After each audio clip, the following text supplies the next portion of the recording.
આપણા ગુજરાતીઓમાં આ એક અનસેડ રૂલ છે કે આપણને કઈ પણ વસ્તુ ઓફર થાય ને તો આપણે ફર્સ્ટ સેકન્ડ ટાઈમમાં ના જ કરીએ.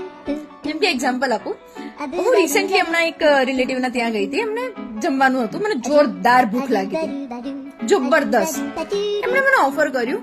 ફર્સ્ટ તો ના બેસો ને પછી ના જોરદાર અંદરથી ભૂખ લાગી છે, પણ ફર્સ્ટ તો આપણે ના જ 4-5 વખત એમને ફોર્સ કર્યું, લેને બેટા, ત્યારે જઈને આપણે લીધું. ચલો આ તો જયારે નવું હોય, થોડુંક અનકમ્ફર્ટેબલ હોય, કોઈ એવી રીતે હોય સિચ્યુએશન, ત્યારે અમુક લોકોનો તો મેં જોયું છે કે વર્ષોના જૂના રિલેશન્સમાં પણ જાય ને તો પણ આ જ વસ્તુ. ફોર એક્ઝામ્પલ, મારો એક કઝિન છે, એના સાસરે જાય ને સેમ, અરે ભાઈ તારી સાસુએ તારા માટે આખો દિવસ બેસીને બનાવ્યું છે વસ્તુઓ, પણ ના ભાવ જ ખાવાના.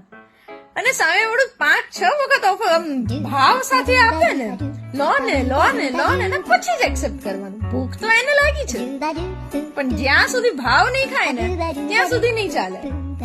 આવું કેમ છે? અને તમારામાં છે? મને જરા જણાવો, આવું કેમ થાય છે? બધા જ ગુજરાતીઓમાં આવું છે.